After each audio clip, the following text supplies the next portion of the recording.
A woman who killed her 2 children before putting their bodies in suitcases and fleeing overseas has been sentenced to life imprisonment. Hakyung Lee admitted being responsible for the deaths, but argued she was not guilty of murder as she was insane at the time, an argument the jury ultimately rejected.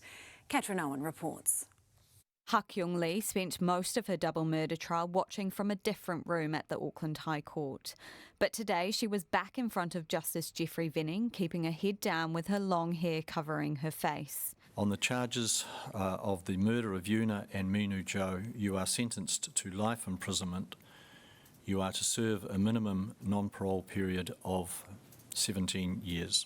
Lee was convicted of killing 8-year-old Yuna and 6-year-old Minu after a 2-week trial in September, the jury taking just over 3 hours to reach their verdict. You went about killing the children in a deliberate and calculated way and then took a number of steps to cover up your offending.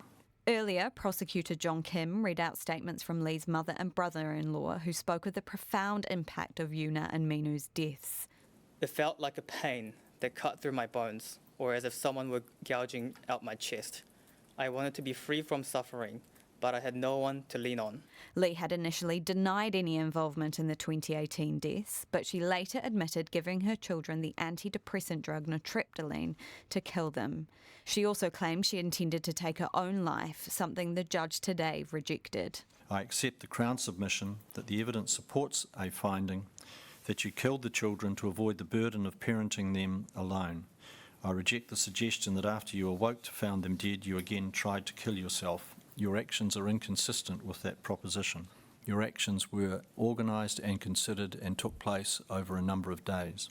Those actions included wrapping the bodies in 3 layers of plastic bags, putting them in suitcases sealed with duct tape, and taking them to this South Auckland storage centre. She changed her name, spent money on clothes and beauty products, sat a driver's licence before fleeing overseas on a business class ticket. I consider it is no coincidence that you took steps to change your name earlier on the day that you killed them. The bodies remained undiscovered for 4 years until a family bought the contents of the storage unit in an online auction. Lee was tracked down in South Korea and in 2022 was extradited to New Zealand. Lee was sentenced to life imprisonment and must spend at least 17 years before being eligible to apply for parole. The judge also ordered that she start her sentence as a special patient at a secure psychiatric facility. The circumstances which followed from your husband's death and led to you killing your children are properly described as tragic.